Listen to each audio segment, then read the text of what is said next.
감사합니다.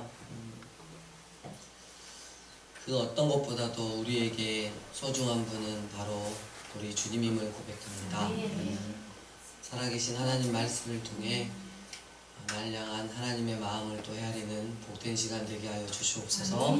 예수님 이름으로 기도드립니다. 아멘. 할렐루야. 아멘. 오늘 살아계신 하나님의 말씀은 이사야서를 보도록 하겠습니다.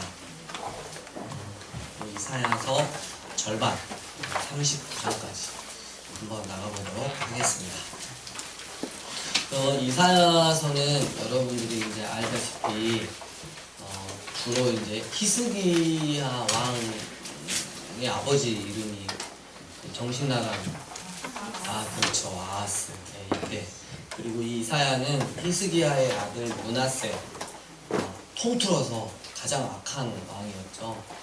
이 므낫세가 나무 판자에 깔아놓고 톱으로 켜서 죽임을 당하는 선지자가 이 이사야 선지자고, 이사야 선지자는 특별히 또 그 왕족 출신이었기 때문에 주로 이제 하나님의 말씀을 외쳤던 것이 주로 이제 좀 상류층에다가 되게 많이 했던 이사야서 우리가 말씀을 살펴보도록 하겠습니다.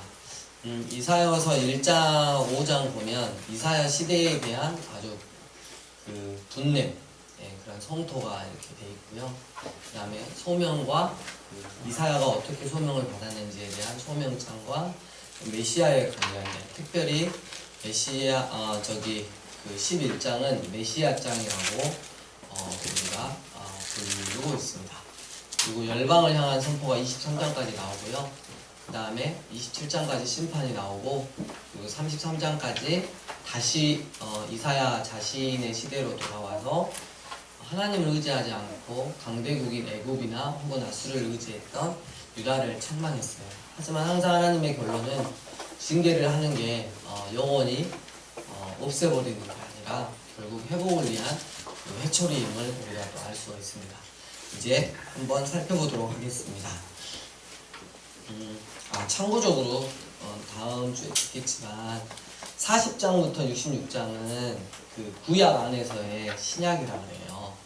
그래서 이스라엘을 노예 상태에서 구출한 이 고레스, 페르시아 왕이죠. 고레스를 통해 하나님만이 전능하신 유일신임을 이렇게 나타내는데요. 특별히 그 53장에 보면 그 고난받는 종, 어린 양에 대해서 나오고 있습니다.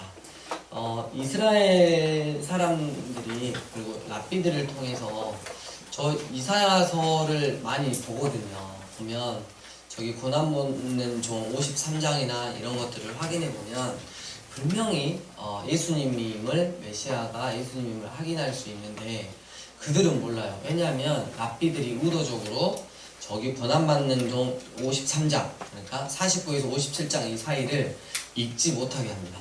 그들은 구약 성경을 가지고 있지만 랍비가 시키는 대로 해야 되기 때문에 읽지 못합니다. 그래서 아직 영적으로 눈이 멀어 있는 상태고요. 그리고 이제 마지막 66장까지 여호와의 구원을 통해 완성된 하나님의 나라에 대해서 소개를 쫙 하고 있습니다. 네, 이렇게 하고 끝내면 좋겠지만 너무나 또 말씀이 너무 고픈데 요즘에 진도를 안 나가냐, 말씀을 읽고 싶은데 좀 많이 좀 빼주라. 그래서 제가 오늘 39장까지 빼도록 하겠습니다. 많이 안 그러셨어요. 단 한 분이 그랬어요. 누구를 좀 맞춰보세요. 1장 1절 유다왕, 왜 저를 크게 부르시지? 우시야와 요담과 아하스와 히스기야 시대에 아모스의 아들 누구요? 이사야가 유다와 예루살렘에 관하여 본 계시라. 2절부터 좀 읽을게요. 너무 마음이 아픈 구절이 쭉쭉 있기 때문에. 하늘이여 들으라, 땅이여 귀를 기울이라. 여호와께서 말씀하시기를 내가 자식을 양육하였거늘 그들이 나를 거역하였도다. 이건 구약에 대한 결론입니다. 소는 그 임자를 알고 나귀는 그 주인의 구유를 알건만은 이스라엘은 알지 못하고 나의 백성은 깨닫지 못하는도다 하셨도다. 슬프다 범죄한 나라여, 허물진 백성이요, 행악의 종자여, 행위가 부패한 자식이로다. 그들이 여호와를 버리며 이스라엘의 거룩하신 이를 만놀히 여겨 멀리하고 물러갔도다.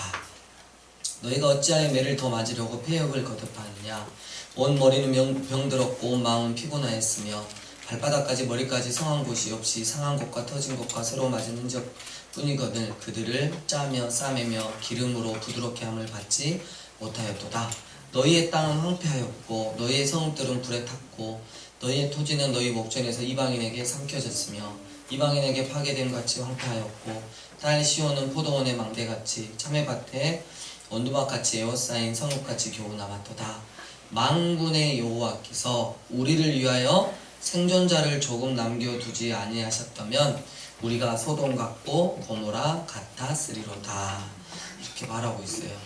여러분, 이 당시에 이 이사야 선지자 이 당시에 이 상태, 지금으로 말하면 지금 이 시대가 제가 봤을 때는 지금 이 시대가 더한 것 같아요. 그래서 행악의 종자요, 악을 행하는 종자고 행위가 부패한 자식. 이게 바로 지금 우리 교회 안에 있는, 특별히 한국 교회에 더 향해 있지 않나 싶습니다. 우리의 삶이 정말 하나님께서 우리 은혜를 주셔서 우리를 지키시고 양육하였는데 우리는 그 하나님을 버리고 온갖 못된 짓을 하고 사는, 마음을 하나님께 두지 아니하고 세상에 그 무대다가 두고 살아가는 모습들. 참 만약에 하나님께서 우리를 위하여 생존자를 남겨두시지 않았더라면 어느 누구도 남지 못했을 그 상황, 우리가 바로 이런 상황에 있는 거죠. 12절 함께 읽겠습니다. 시작.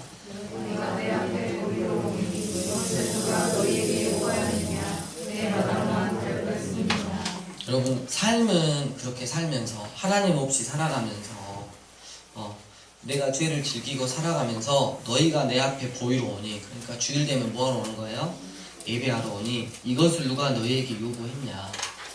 삶에서 그렇게 엉망으로 살면서 하나님 없이, 그리고 하나님을 의도적으로 제껴놓은 상태에서 세상의 그 무엇들을 추구하며 살면서 못된 짓을 다 하면서 누가 주일에 예배하러 나오라고 했냐.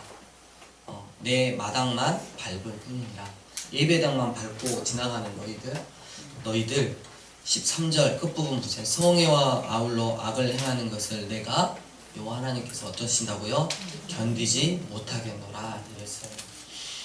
얼마 전에 그 너네스쿨에 좀 여러 가지 일이 좀 있었는데요. 학생들이 방학 기간 동안에 있으니까 방학 중간에도 말고 우리 학생마다 약한 부분들이 이렇게 있는 것 같아요. 그래서 또 남자들은 남자들끼리, 또 여자는 여자들끼리. 근데 하나님이 견디시지 못할 정도의 학생들이 된다면, 다음 세대들이 된다면, 내 마음을 그렇게 하나님 말고 다른 곳에 둔다면 이게 어떻게 하냐고. 하나님의 마음을 좀 헤아렸으면 좋겠습니다. 결론 내야 됩니다. 결론 안 되면 우리는 하나님께 버림받을 수밖에 없는 인생이에요. 15절 보세요. 두 번째 줄. 너희가 많이 기도할지라도 내가 듣지 않겠다.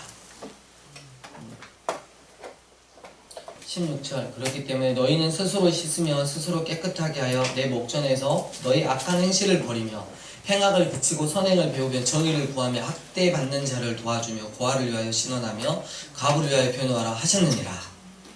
여호와께서 말씀하시되 오라 우리가 서로 변론하자. 너희의 죄가 주홍 같을지라도 눈과 같이 희어질 것이요 진홍같이 붉을지라도 양털같이 희게 되리라 이랬어요.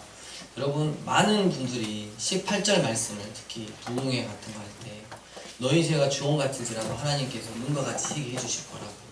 여러분, 우리가 회개하면 그렇게 물론 되죠. 근데 회개라고 하는 건 그 위에 있어요. 16, 17절. 그 행위에서 완전히 떠나는 거예요. 그랬을 때 네 죄가 주홍 같을지라도, 과거의 죄가 그렇게 주홍 같을지라도 네가 완전히 회개하고 네가 못 버리던 그 우상 덩어리, 너의 욕심으로 섬기는 그 우상 덩어리에서 떠나면 내가 눈과 같이 희게 하리라 라고 말씀하고 있는 것입니다. 여러분, 우리가 제가 돌려서 우리 학생들을 빗대서 이야기했지만 어른들도 마찬가지인 것 같아요. 우리가 아무리 많이 나와서 예배를 드리고 우리가 예물을 드리고 하나님 앞에 그렇게 많이 기도할지라도 하나님은 견디지 못하시는 거예요. 왜요? 구역질 나서 못 견디시는 거예요. 우리가 그렇게 살면 안 될 줄 압니다. 다시 한번 우리가 말씀 가운데 결단을 했으면 좋겠습니다. 많이 넘어가겠습니다. 2장 5절 야곱 족속아 이스라엘이죠. 오라 우리가 여호와의 의리에 행하자. 하나님의 완전한 빛에 행하는데 우리가 어떻게 어둠과 함께 다닐 수 있겠냐 그런 거죠. 8절 그 땅에는 우상도 가득하므로 그들이 자기 손으로 짓고 자기 손가락으로 만든 것을 경배하며 천한 자도 절하며 귀한 자도 굴복하오니 그들을 용서하지 마옵소서. 이렇게 11절 그날의 눈이 높은 자가 낮아지며 교만한 자가 굴복되고 여호와께서 홀로 높임을 받으시리라. 여러분 이스라엘을 책망하는 지금 이사야 시대의 글을 통통하는데 책망하는 첫 번째가 우상 숭배예요. 그러면 이게 신약으로 오면 뭐가 되냐면 나의 욕심 나의 탐욕으로 만들어낸 하나님과 같이 동등케 하거나 하나님보다 더 많이 생각하고 더 많이 순간순간 사랑하는 그것이 바로 우상 숭배예요. 반드시 우상 숭배는 하나님께서 심판하신다는 거예요. 그리고 읽어보시면 이제 계속 알겠지만 두 번째는 교만이에요. 교만. 이 교만한 자는 하나님도 대책이 없으신 것 같아요. 마음이 교만한 자는 하나님께서 반드시 심판하시는 거. 그리고 세 번째 뭐냐면 늘 언제나 자기 중심적으로 생각하고 자기 중심적으로 말하고 자기 중심적으로 살아가는 사람은 하나님이 반드시 심판하시는 거예요. 그런 거 안 그런 거 봐라. 그래서 17절 여호와께서 홀로 높임을 받으실 그날이 분명히 올 것이다. 2장 22절 2가 3개입니다. 시작.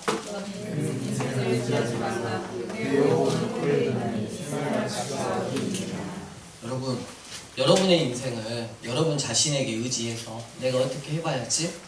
여러분 그의 호흡은 코에 있으니까 하나님이 단 몇 분만 우리 코 막으시면 그냥 가는 인생이에요. 그냥 가는 인생이에요. 감히 피조물이 창조주 앞에서 내가 살아보겠노라고 하는 모습은 내 마음대로 살아보겠노라고 하는 모습은 정말 가치 없는 일인 것입니다. 3장의 예루살렘의 멸망에 대해서 이렇게 쭉 이렇게 이야기하고 있고요. 5장 2절로 갑니다. 5장 2절 원래 제가 오늘 오후에 왜 진짜 재밌게 해드려야지 그랬는데 말씀이 슬픈 관계로 계속 슬프게 해야 될 것 같습니다. 재밌게 해드리려고 했는데 5장 2절 돌을 파서 아닌데 땅을 파서 이제 재밌죠?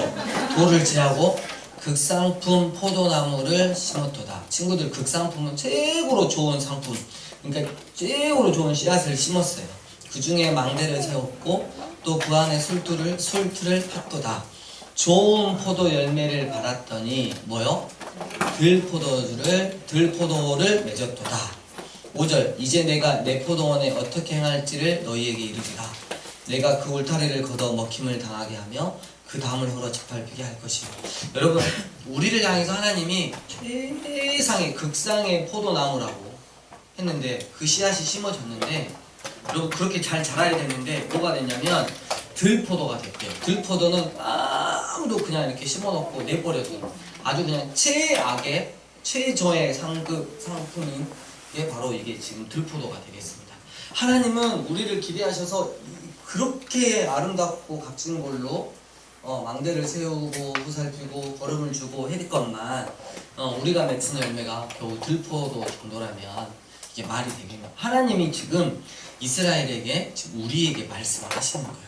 그러니까 내가 이 울타리를 걷어버리고 먹힘을 당하게 하고 그 담을 헐어 짓밟히게 할 것이다 라고 말을 하고 있는 거예요. 5장까지 끝내버리고 6장으로 넘어갑시다. 지금 이제 1장부터 5장까지 여러분 그림을 그려보세요. 이사야 시대에 이 유다, 그러니까 예루살렘을 향해서 하나님께서 마음을 지금 쏟아내신 거예요. 지금 쏟아내셨어요. 그리고 이제 6장 이사야가 그러면 나는 어떻게 부름을 받았냐.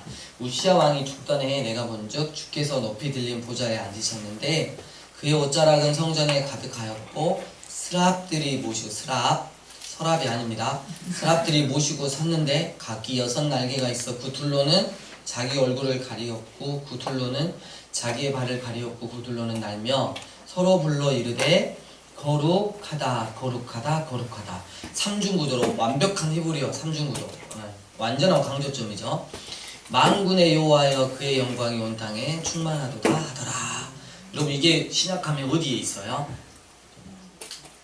요한계시록 4장에 있어요. 4장에. 천상 예배 때 이스라엘이 딱 나오잖아요.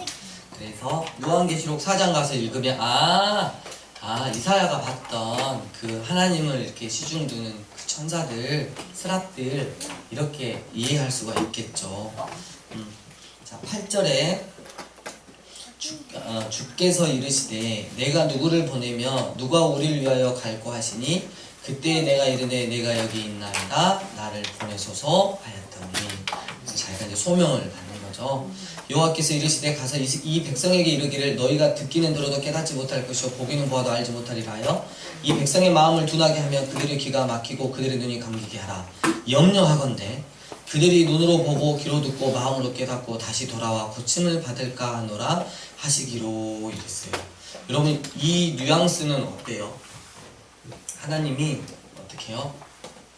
다시는 이스라엘 백성들이 안 돌아왔으면 좋겠다. 지금 이런 뉘앙스인가요? 아니면 이게 부모님 뉘앙스에서 찾아볼 수 있어요. 저 자식 가만 놔둬. 어떻게 사는가 가만 놔둬. 내버려둬. 이렇게 했을 때 그 옆에 있는 그 다른 자식이 내버려 두겠습니다. 감사합니다. 뭐 이렇게 해가지고 내버려 두던가요? 그게 아니잖아요. 그래서 우리가 그 마음을 헤아릴 수 있어야 되고, 보세요. 13절에 하나님께서 거룩한 시기에 이 거룩토기를 하나님이 또 남겨놓으시겠다라고 하는 약속도 주십니다. 그리고 7장 그 저번에 했었어요. 열왕기하에서 정신 나간 아하스 왕이 있었죠. 그래서 증조를 구할 때 12절 아하스가 이르되 나는 구하지 아니하겠나이다. 나는 여호와를 시험하지 아니하겠나이다. 분명히 이사야 선지자를 통해서 이스라엘과 다른 연합군들이 쳐들어왔을 때 하나님을 의지하면 된다. 하나님께 그러면 징표를 구해도 된다 라고 했을 때 나는 구하지 않겠습니다. 나는 여호와를 시험하지 않겠습니다. 아하스가 이런 멋있는 말을 했는데 결국은 하나님을 시험했죠. 그리고 하나님을 구하지 않고 어디를 구했죠? 아수르를 의지를 했죠. 그랬을 때 하나님이 일방적으로 선포를 하십니다. 그러므로 14절 함께 읽을까요? 시작.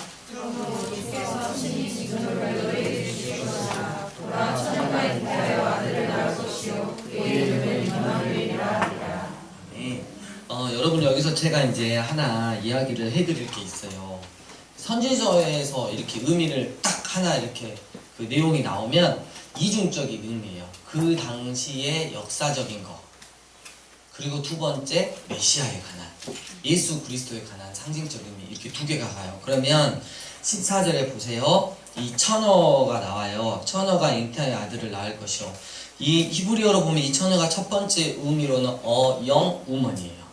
젊은 여자가 잉태하여 아들을 낳았는데 그 아들이 누구냐면 히스기야였어요.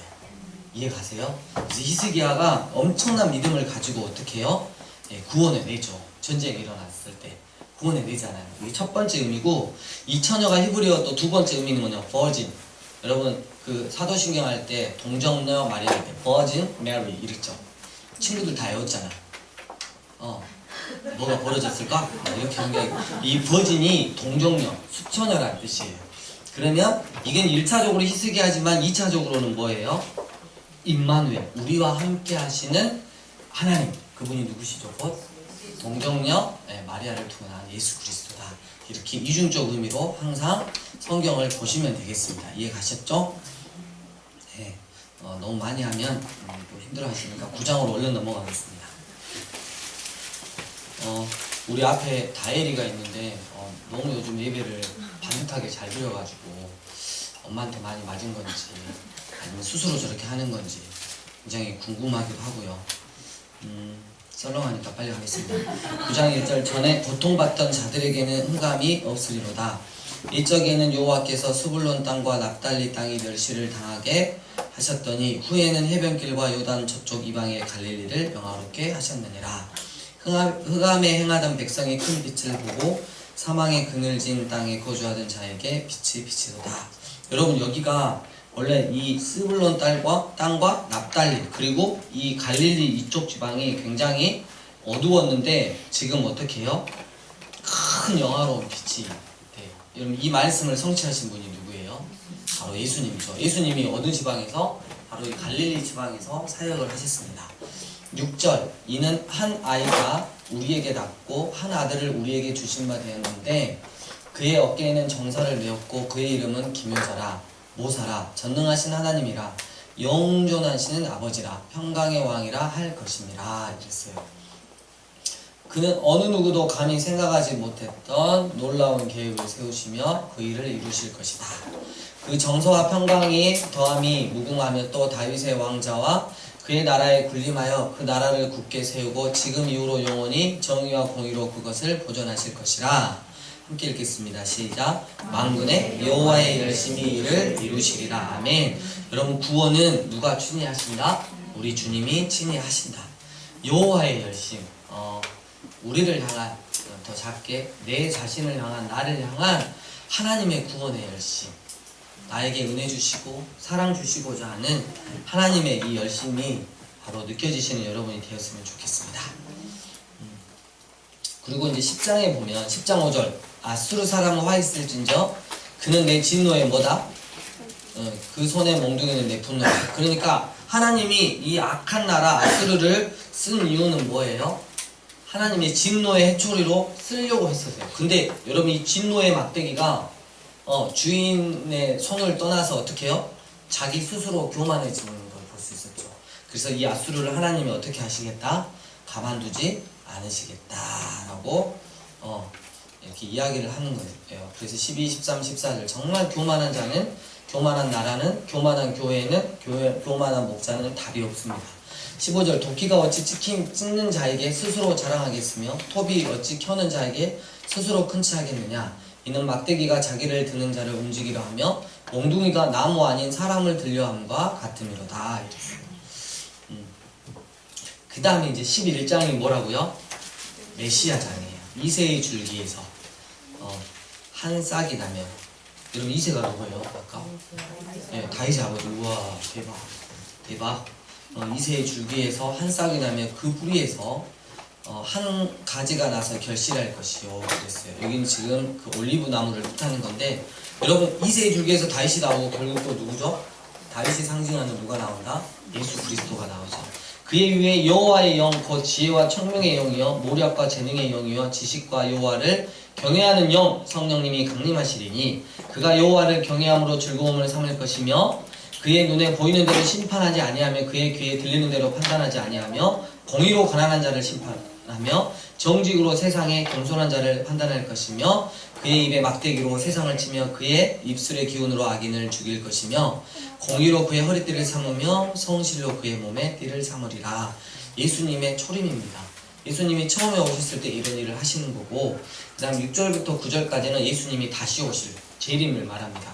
그때에 함께 읽을까요? 6, 7, 8, 9장 9절 시작. 그때에 네가 어린양과 함께 살며 복음이 영수와 함께 누우며 성화자와 어린 사자와 살찐 짐승이 함께 있어 어린아이에게 흘리며 원수와 곰이 함께 먹으며 그것들의 새끼가 함께 엎드리며 사자가 소처럼 풀을 먹을 것이며 젖먹는 아이가 독사의 구멍에서 장난하며 젖된 어린아이가 독사의 불에 손을 넣을 것이라. 내 거룩한 산 모든 곳에서 해됨도 없고 상함도 없을 것이니 이는 물이 바다를 덮음같이 여호와를 아는 지식이 세상에 충만할 것임이니라. 아멘. 여러분, 마지막 주님이 오셨을 때 우리가 함께 살 이 나라, 어린아이가 독사굴에 손을 넣어도 물지 않는, 그리고 내 옆에 사자랑 같이 배를 깔고 누워가지고 장난을 칠 수 있는, 여러분 그 나라가 상상이 되십니까? 저는 그래도 뱀은 없었으면 좋겠어요.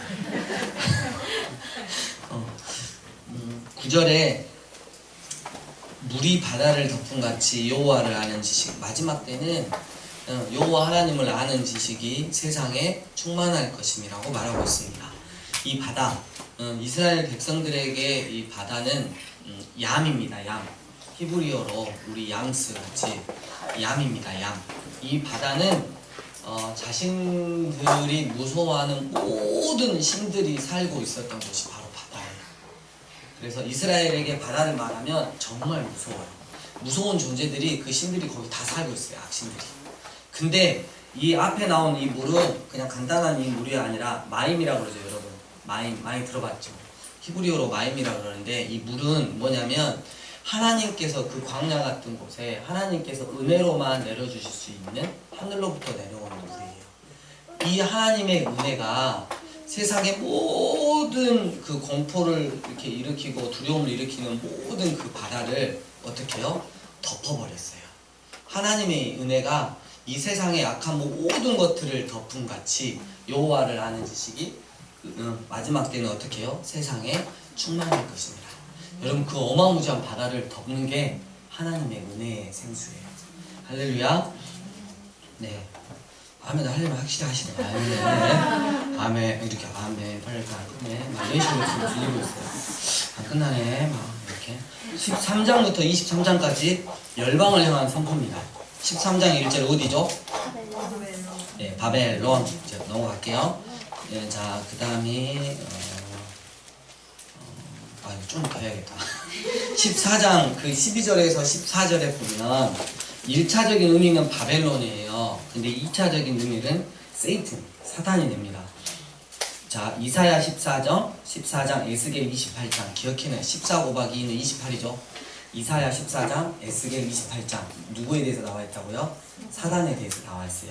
너 아침의 아들 계명성이여, 어찌 그리 하늘에서 떨어졌으며 너 열국을 엎은 자여, 어찌 그리 땅에 지켰는고. 네가 네 마음에 이르기를 내가 하늘에 올라 하나님의 뭇별 위에 내 자리를 높이리라. 내가 북극 지폐의 산 위에 앉으리라. 가장 높은 구름에 올라가 지극히 높은 이 하나님과 같아지리라 하는도다 이랬어요. 그래서 사단을 1차적으로는 바벨론이지만 더 정확하게 들어가면 사단에 대해서 말하고 있는 부분이 이것입니다.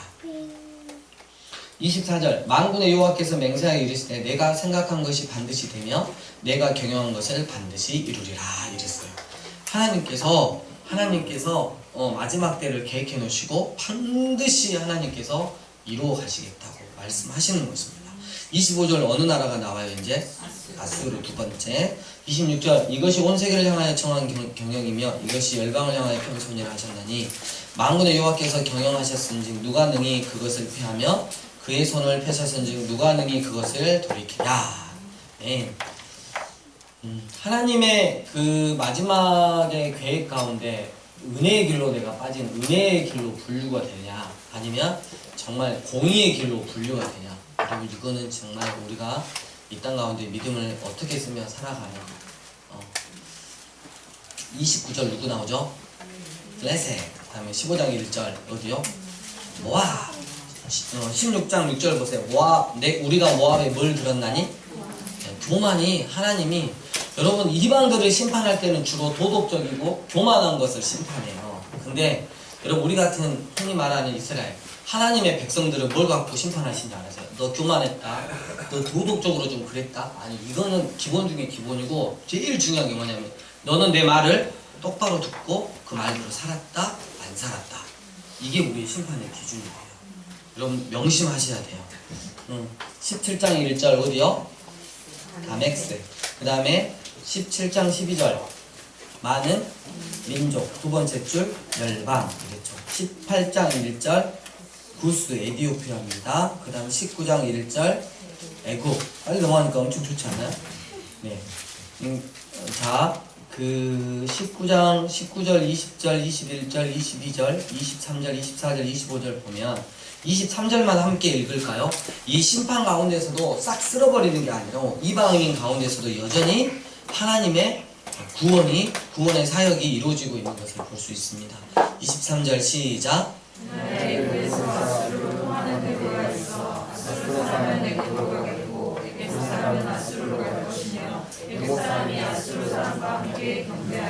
아멘. 마지막 때 그런 날이 있다는 거예요. 여러분 심판이 우리의 결론이 아니라 구원이 우리의 결론이 되게 해야 합니다. 그 다음에 21장 해변 광야 이거 바벨론입니다. 그 다음에 21장 11절 두마 에돔에 관한 겁니다. 그 다음에 13절 아라비아 이렇게 있고 그 다음에 22장 환상의 골짜기 여기는 어딜까요? 네, 예루살렘이 되겠습니다. 자 22장 12절 그날에 주 만군의 여호와께서 명령하사 통곡하며 애곡하며 머리털을 뜯으며 굵은 배를 띠라 하셨거늘 너희가 기뻐하며 즐거워하여 소를 죽이고 양을 잡아 고기를 먹고 포도주를 마시면서 내일 죽으리니 먹고 마시자 하는도다. 만군의 여호와께서 친히 내게 들려 이르시되 진실로 이 죄악은 너희가 죽기까지 용서하지 못하리라 하셨느니라. 이랬어요. 여러분 마지막까지 회개하지 않고 보세요. 에이 천국이 어디고 지옥이 어딨어? 어떻게 주님이 또 다시 오신다는 거야? 여러분 요즘에 드디어 또 프란치스코 교황이 조용히 있더니 또 엄청난 인터뷰를 했더라고요. 예수 그리스도와 인격적인 관계를 맺는 그 사람은 굉장히 유용한 사람이다. 네. 자기의 신분을 정확하게 밝히는 거죠. 예수님과 인격적으로 관계를 맺지 말래. 말씀으로도 기도도. 그 사람은 굉장히 유용한 사람이에요. 여러분 내일 죽으리니 이랬어요. 그러니까 그럴 때가 어디 있겠어. 그냥 오늘 살다가 먹고 그냥 돈 있는 만큼 쓰고 살다가 그냥 죽겠지 뭐 다음 세상이 뭐 있겠어. 이렇게 하는 것을 보면서 하나님이 이러한 죄악은 내가 죽기까지 용서하지 못하리라. 정말 기분 나빠하신다는 거야. 하나님이 세상을 창조하셨고 그리고 세상의 끝을 말씀하셨고 아들 예수 그리스도를 통해 중간에 구원도 허락하여 주셨고 그리고 마지막 때 반드시 다시 오셔서 심판하신다는데 이것을 믿지 않는 자는 내가 죽기까지 용서하지 않으리라 라고 말씀하고 있는 것입니다. 23장 1절 두로 4절 시돈. 두로와 시돈은 잘 살았죠. 그래서 9절 보니까 교만이에요. 교만. 자 그리고 이제 24장에 가면 27장까지 뭐가 있냐면 심판을 선포합니다. 심판. 가지고 하는데 여러분 여기서 이제 좀 우리가 알아야 되는 게 우와 하나님이 이스라엘의 하나님만 되신 줄 알았는데 그게 아니구나. 온 열방을 당신이 다 좌지우지하시고 결국 심판도 하시고 구원도 하시는구나 라는 걸 알아야 돼요. 우리 하나님은 우리 삶의 예배인 교회만의 하나님이 아니라 모든 민족과 모든 열방과 온 세계와 온 우주의 하나님이신 것입니다. 우리 하나님이시니까 아직까지도 우리가 이 온 세계가 일정한 규칙을 가지고 운영이 되는 것입니다.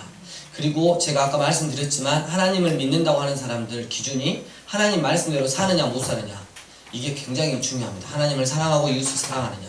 하나님을 믿지 않는 자는 교만 그리고 도덕적. 근데 하나님 믿는 사람은 말씀 플러스 요거까지 다 포함이 된다는 거. 그리고 하나님은 심판도 하시고 뭣도 하신다? 구원도 하신다. 이스라엘뿐만 아니라 하나님을 사모하는 자, 하나님을 믿는 자, 온 열방에 흩어진 당신의 백성들을 구원하신다 라고 말씀하십니다. 할렐루야. 서서히 자세들이 흐트러지는 관계로 28장부터 33장은 이제 이사야 자신의 시대로 이제 다시 돌아왔어요. 그래가지고 결국 너희가 애국과 아수르를 의지하는데 내가 혼줄을 낼 것이고 여러분 혼줄 어떻게 돼요? 멸망시켜가지고 어디요?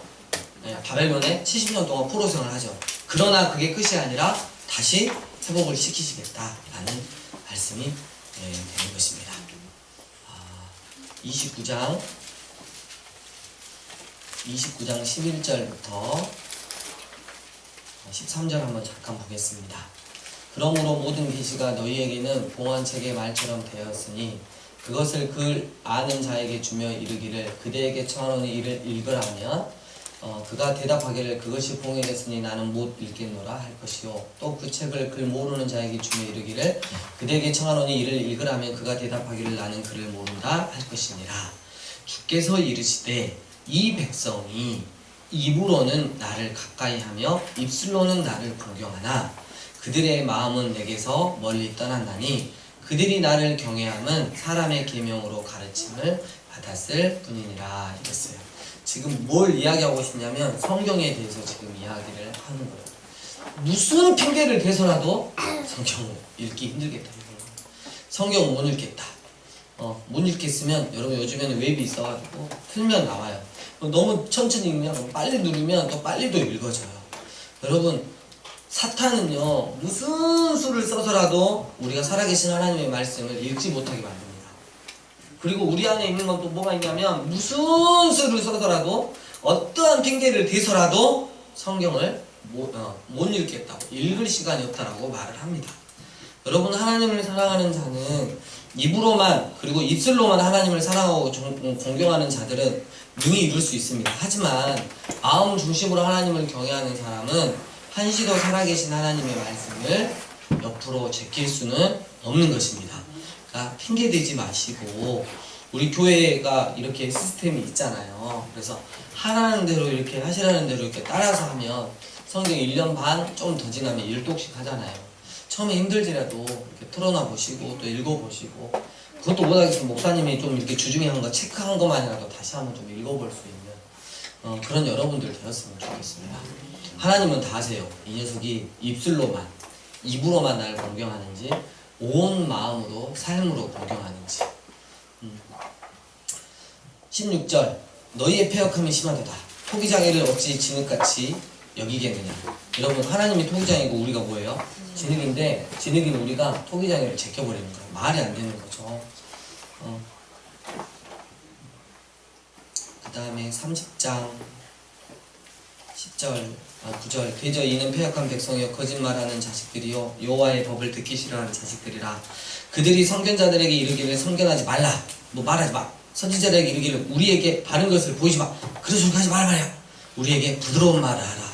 항상 상처를 치유하고 복을 주시고 이런 설교하라. 거짓된 것을 보이라. 너희는 바른 길을 버리며 첩경에서 돌이키라. 이스라엘의 거룩하신 일을 우리 앞에서 떠나시게 하라 하는도다. 이랬어요. 이 일에 목사와 교인들이 한 뜻이 되어가지고 하나님을 떠난다는 말이에요. 우리가 정말 잘 고민을 해보고 다시 한번 생각을 해보아야 할 문제입니다. 네, 마음이 급해서 쭉쭉 넘어가겠습니다. 그 다음에 34장은 저기에는 안 나왔는데요. 그 에돔 아시죠? 여러분, 에돔. 야곱의 형제 에돔 심판하는 건데 34장 8절부터 그 에돔 땅을 완전히 쓸어버리세요. 그래갖고 하나님께서 뭐냐면 사람이 사는 게 아니라 동물들이 다 거기에 모이게 하시는 거야. 이제 짝이 있다 없다? 짝이 있어요. 짝이 이게 얼마나 황폐하게 했으면 다 인간들을 쓸어버리고 거기에서 차라리 뭐요? 이 동물들이, 짐승들이 짝을 이뤄서 사는 거야. 그 가운데 16절 너희는 여호와의 책에, 이 책은 에돔에 관한 예언책입니다. 찾아 읽어보라. 이것들 가운데서 빠진 것이 하나도 없고 제 짝이 없는 것이 없으리니 이는 여호와의 입이 이를 명령하셨고 그의 영이 이것들을 모으셨습니다. 이랬어요. 여호와의 말씀이 짝이 없다는 말이 아니고 이것은 동물들이 짝이 없다는 말이에요. 요절도 아니에요. 근데 자꾸 여러분 막 이렇게 길거리에서 만나는 시비를 거는데 하나님의 말씀은 뭐 빠진 것이 없고 이쪽 저쪽에 짝이 있고 그럼 바로 그냥 제끼시면 됩니다. 저리 가라. 이렇게. 너랑 그냥 이야기도 안 된다. 이렇게. 그 다음에 36장부터 39장은 열왕기하 그 18장부터 20장까지 있는 내용이 거의 그대로 있어요. 그래서 제가 나중에 설명을 해드릴게요. 그래서 쭉 이렇게 읽어가지고 39장까지 이번 주에는 읽으시면 되겠습니다. 너무 양이 적죠? 네. 네. 주님 가르쳐 주신 기도 마치겠습니다. 하늘에 계신 우리 아버지여, 이름이 거룩히 여김을 받으시오며 나라의 임하시며 뜻이 하늘에서 이루어진 것 같이 땅에서도 이루어지이다. 오늘날 우리에게 일용할 양식을 주옵시고 우리가 우리에게 죄 지은 자를 사하여 준 것 같이 우리 죄를 사하여 주옵시고 우리를 시험에 들게 하지 마옵시고 다만 악에서 구하옵소서. 내게 나라와 권세와 영광이